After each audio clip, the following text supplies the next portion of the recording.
अब क्या है जी, हाँ वो तो हो गया ना। तो मैं ये कर रहा था, इस्लाम ने अब क्या लगाई है, जगह जगह पाबंदियां लगाई हैं। तो ये पाबंदियां बड़ी इंसान को ना टेंशन देती हैं।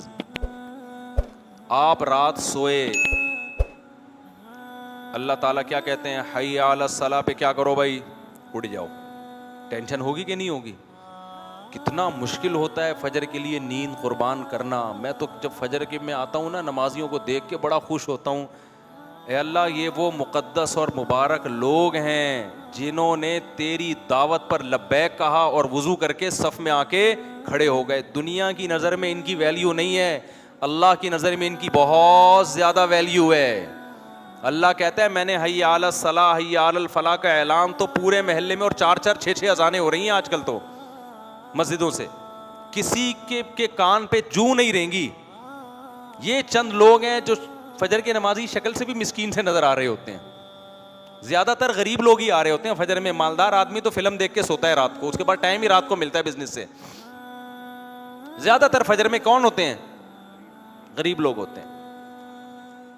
तो बड़ा अच्छा लगता है जब सारा दिन इंसान मायूस होता है ना, हम बेहयाई फैल रही है, जिना फैल रहा है, लोग आगे बता रहे होते हैं, एक मायूसी होती है तबीयत में कि यार इतना। एक जिम वाले कल आए, मेरे दोस्त हैं, मैंने भी उनको समझाया था यार ख़वातीन के लिए जिम अलग टाइमिंग में रखो और मर्दों के लिए ये जो को है ना सिस्टम, ये जिम में बेगैरती है, ये बेशर्मी है, इतने ब्रॉड माइंडेड मत बनो।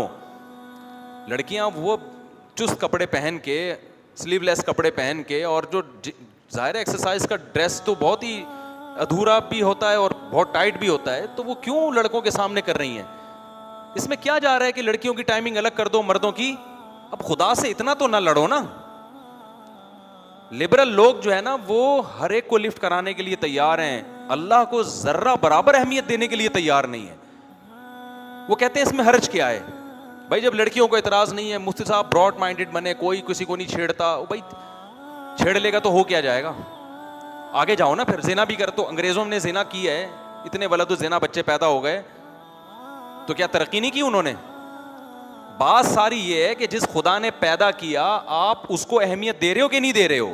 अल्लाह कहते हैं मेरे हुक्म को अहमियत दो। जो काम गोरा कर रहा है उसने अल्लाह को अपनी डिक्शनरी से निकाल दिया। आज मुसलमान भी निकाल रहा है अपनी डिक्शनरी से। तो क्या करना है भाई ऐसी नमाज और उम्रे का? क्या करना है ऐसी नमाज उम्रे का? इतनी बेगैरती है, इतनी बेहयाई है। फिर उसमें कितने वाकयात हो रहे हैं, कितने वाकयात हो रहे हैं। वो जो लड़कियां जा रही हैं, मैं बदगुमान नहीं कर रहा किसी की बीवी जा रही हो और वहाँ मर्द और औरतें इकट्ठे हों, लेकिन एतमाद ख़त्म हो रहे हैं एक दूसरे पे। शौहर को बीवी पे एतमाद ख़त्म हो रहा है, औरत को मर्द पे एतमाद ख़त्म हो रहा है। औरत को पता है मेरे मर्द को 20 किस्म की औरतें मिलती हैं, पता नहीं किस किस से ताल्लुकात होंगे। मर्द को पता है ये 20 किस्म के मर्दों से इसकी सलाम दुआ हो सकती है।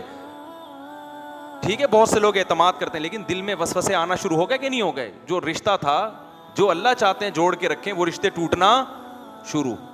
अब तो ऐसे ऐसे केसेस आ रहे हैं। मैं जिम ट्रेनर को समझा रहा था, मैंने कहा भाई हमारे पास पहले केसेस आते थे सास बहू के झगड़े, अब केसेस आ रहे हैं कि मियाँ बीवी के झगड़े हो रहे हैं। किस बात पे? शौहर को शक हो गया है कि ये इसके किसी से ताल्लुकात हैं। ये बहुत ज़्यादा मामला ख़राबी की तरफ जा रहा है। वो झगड़े काबिल बर्दाश्त थे, ये काबिल बर्दाश्त नहीं है कि ना औरत को शौहर पे एतमाद, ना शौहर को औरत पे। तो ये को सिस्टम जो है ना, ये तबाही बर्बादी की तरफ लेके जा रहे हैं हमको। जिसके दिल में खुदा का खौफ होगा, सिर्फ पैसे की हवस नहीं होगी। हम जिम खोलने से थोड़ी मना कर रहे हैं भाई आपको, हम तो तरगीब दे रहे हैं कि काम करो ये, ताकि लड़कों को कोई पॉजिटिव एक्टिविटी मिले, वो जाके ये मोबाइलों की जान छोड़ें, जिम में आए, वर्जिश करें।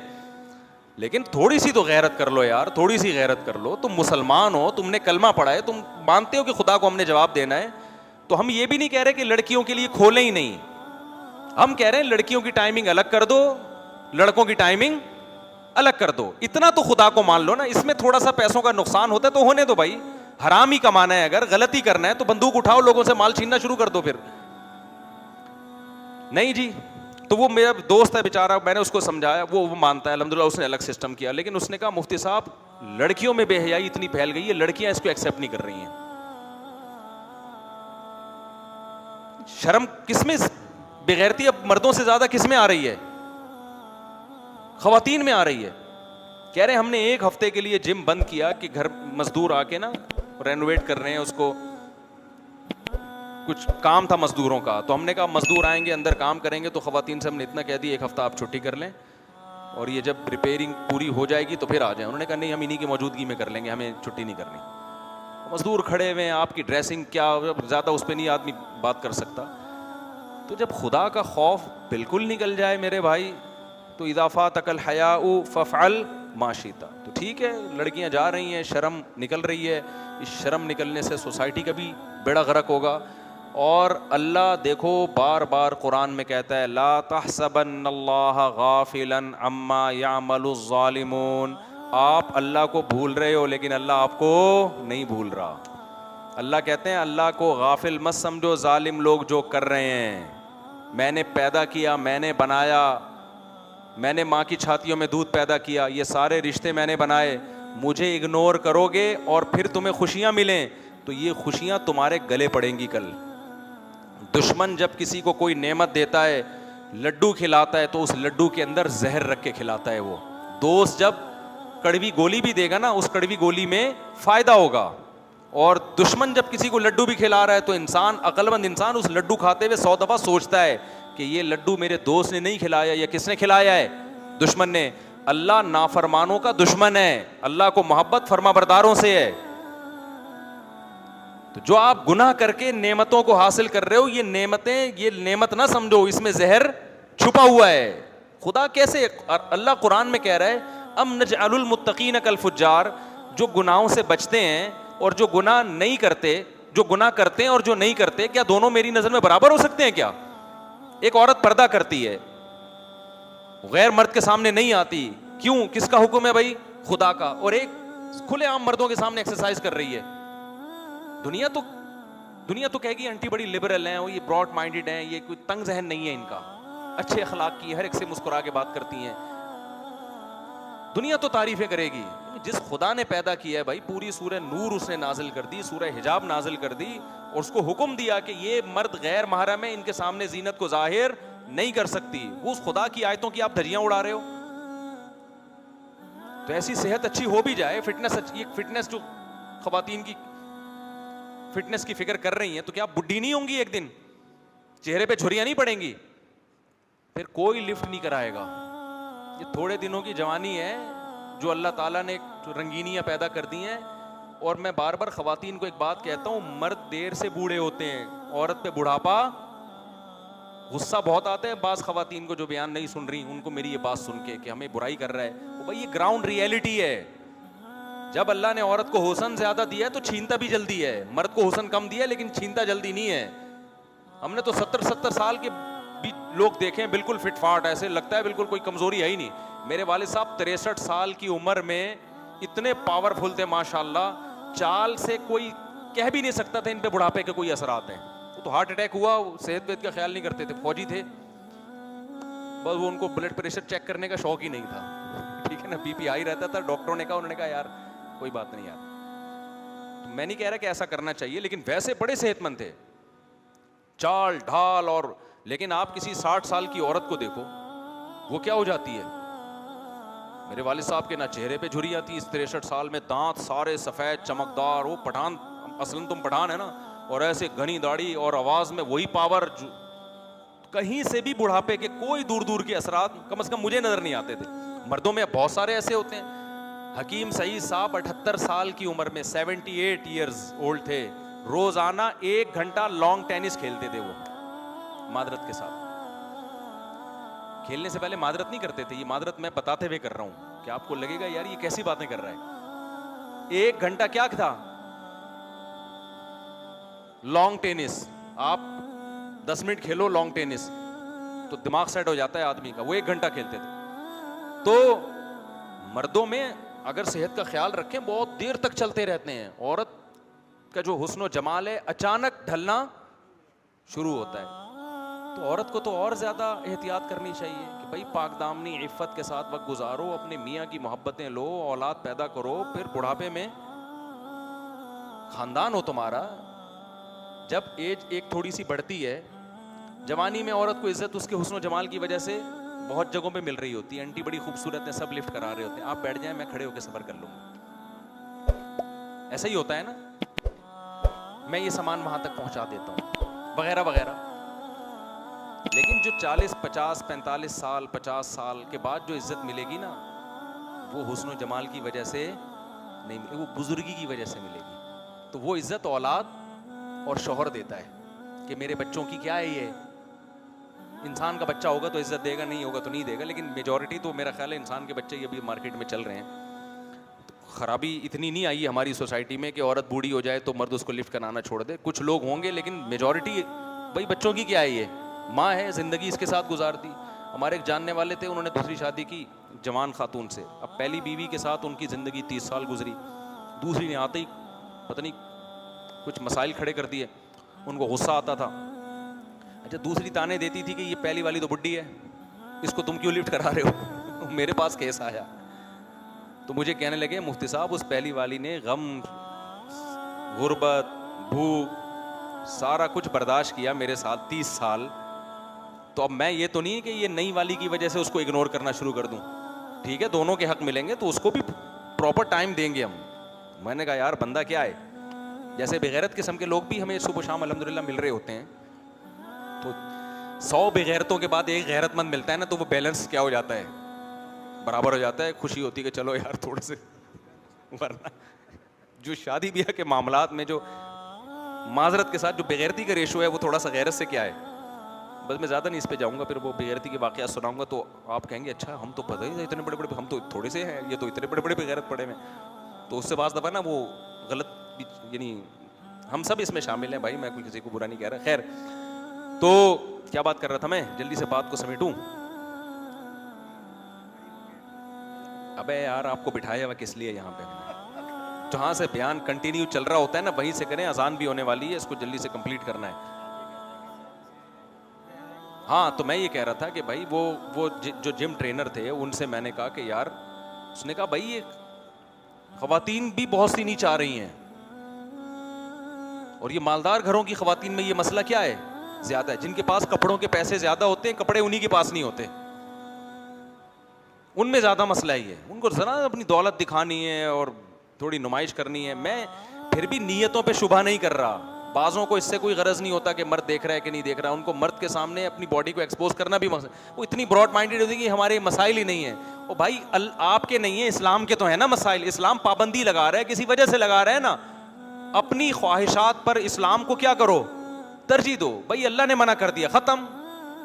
देखो, कोई अंग्रेज हमारे सामने खिंजीर का गोश्त ला के रख दे, हम फौरन क्या कहते हैं, भाई ये हराम है, हम नहीं खाते, हम मुसलमान हैं, हम नहीं खाते। अब अंग्रेज हमसे पूछे क्यों नहीं खाते, हम कहें ये नापाक है। अंग्रेज कहे सर्फ से धो के खा लो, अंग्रेज क्या कहेगा, सर्फ से धो के खा लो। हम कहें नहीं फिर भी नापाक रहेगा। अंग्रेज कहे कि क्यों नापाक रहेगा, इसमें क्या है, कि पीट लगी हुई है, इसमें गोबर लगा हुआ है, बदबू भी नहीं आ रही, सूंघ के देखो, और अगर थोड़ी बहुत आ रही है तो वो टेस्ट गेन नहीं हुआ अभी आपका, ठीक है ना। थोड़े दिन खाओगे तो नहीं आएगी, हमें तो नहीं आती, आपको क्यों आ रही है। ये बहस कभी खत्म हो सकेगी क़यामत तक? कोई लॉजिक पेश करोगे? आखिर में आके कहना पड़ेगा भाई हम क्या हैं, मुस्लिम हैं, खुदा का हुक्म है हराम है, तो हम भी क्या कहेंगे, हराम। तो अंग्रेज क्या कहे, इतनी लंबी बहस करने की जरूरत क्या थी, पहले बोल देते। भाई तुम्हारे मजहब में पाबंदी और तुम मजहब को फॉलो करते हो, प्रैक्टिसिंग मुस्लिम हो, तुम खुदा को मानते हो, मजहब को फॉलो करते हो, फिर वो इस पे बहस करेगा कि क्यों मानते हो खुदा को, क्या जरूरत है। तो बहस का रुख चेंज हो जाएगा, लेकिन एक टॉपिक हमेशा के लिए क्या हो जाएगा, बंद।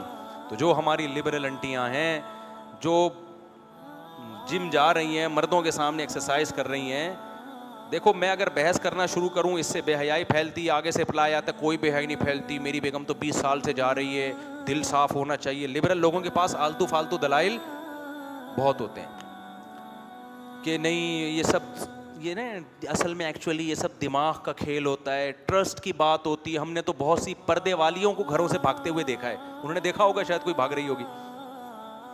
हमने बहुत सी पर्दे वालियों को देखा है, और ये बड़ी ख़तरनाक, और वो फलाने का वाक़या तो ढिमकाने का वाक़या। ये बहस क़यामत तक ख़त्म बोलो नहीं होगी। दिल साफ़ होना चाहिए। वो जिम तो 20 साल से चल रहा है, उसमें तो आज तक कोई ऐसा केस नहीं वजूद में आया।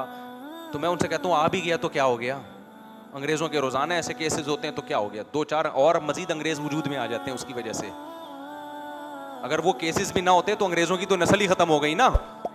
क्या ख्याल है? उनके यहाँ तो केसेस की वजह से जो कुछ अंग्रेज बच गए हैं वो केसेस की वजह से बच गए हैं। लेकिन इन सब चीजों के दलाइल देने का कोई फायदा नहीं है भाई। जब हम खिंजीर को कहते हैं इल्लीगल है तो दलील यहां से शुरू करो, खुदा ने क्या किया है, पाबंदी लगा दी। तो पर्दे का मतलब ये है कि आप खवातीन को चाहिए कि दलाइल में सोचने के बजाय भाई अल्लाह ने साफ लफ्जों में, ये कोई अबू हनीफा का कौल नहीं है, इमाम शाफी का कौल नहीं है, ये सूरह नूर की आयतें हैं। वला युबदीन ज़ीनतहुन्ना इल्ला लिबुलतिहिन्ना औ आबाइहिन्ना औ आबाइ बुलतिहिन्ना औ अबनाइहिन्ना औ अबनाइ बुलतिहिन्ना। किसी हुक्म को इतनी डिटेल में जाके कुरान ने एक्सप्लेन नहीं किया होगा। जहां पर्दे का हुक्म आया तो एक एक रिश्तेदार का नाम लेके अल्लाह बता रहा है कि अब्बा के सामने आ सकती है, बेटे के सामने आ सकती है, ससुर के सामने आ सकती है, दामाद के सामने आ सकती है, बेटों के बेटे के सामने आ सकती है, भाइयों के बेटों के सामने आ सकती है, बहनों के बेटों के सामने आ सकती है। पूरे रिश्तेदारों का बता दिया कि इसके अलावा किसी के सामने अपनी जीनत को जाहिर नहीं कर सकती। किसी जरूरत से आना पड़े, कोई मजबूरी हो तो पर्दे में आए। बहुत ज्यादा गुंजाइश निकालनी है तो चेहरे का पर्दा इख्तलाफी है। राजे कौल तो यही कि जवान औरत पे चेहरा छुपाना फर्ज है। बहुत ही मजबूरी हो तो बहुत ज्यादा छूट, जो इंतहाई ब्रॉड माइंडेड बन के मैं कह रहा हूं, बहुत ज्यादा छूट निकलेगी। ज्यादा किसकी निकल जाएगी छूट?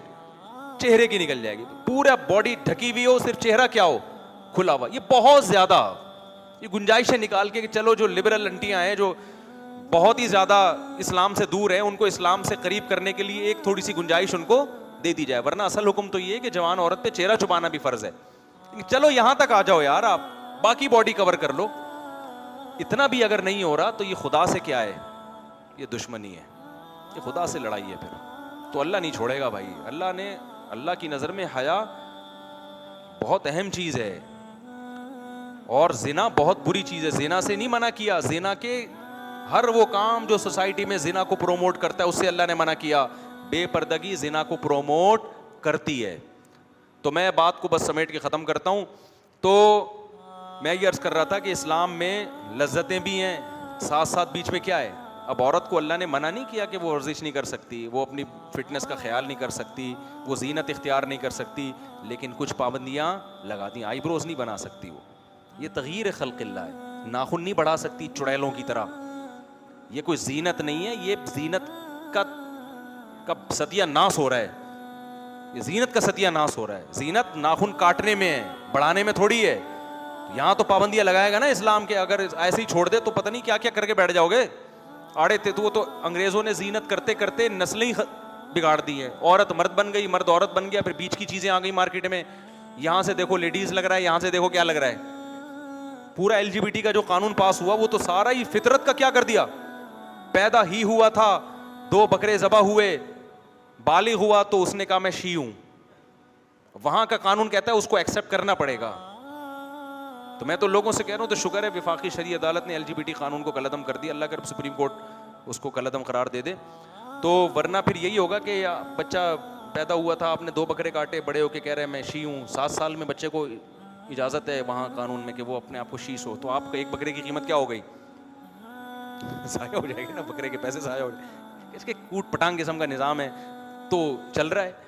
तो इस्लाम ने पाबंदियां लगा दी, हमें इंसान का बच्चा बना दिया। तो ये जो कबाब में हड्डियां पैदा की है ना इस्लाम ने, ये किसके फ़ायदे के लिए? ये हमारे फ़ायदे। एक मिसाल दे के बयान ख़त्म करता हूँ।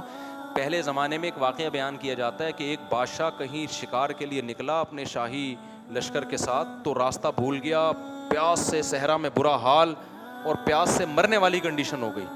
कहते हैं झोंपड़ी में गया तो उसने पानी मांगा, कहीं झोंपड़ी वाला था, तो वो झोंपड़ी में एक शख्स आया जो वो था ना जो झोंपड़ी का मालिक। उसने जब देखा बादशाह प्यास से मर रहा है तो ठंडा पानी लाया और प्याले के अंदर तिनके डाल दिए, जैसे कबाब में हड्डियाँ होती हैं ना, ताकि पानी पीते हुए बार बार तिनका मुंह में जाए, फिर तिनका मुंह से हटाए, फिर पानी पिए। यानी बादशाह को पानी पीने में टेंशन हो। बादशाह लोग अपनी इंसल्ट बर्दाश्त नहीं करते। अच्छा, पाकिस्तान के जितने भी बादशाह हैं ना, दबा के हर एक दूसरे की इंसल्ट करते करते हुक्मरानों की 2 टके की इज्जत छोड़ी नहीं है किसी ने। ये बहुत खतरनाक है, ये कोई अच्छा काम नहीं है।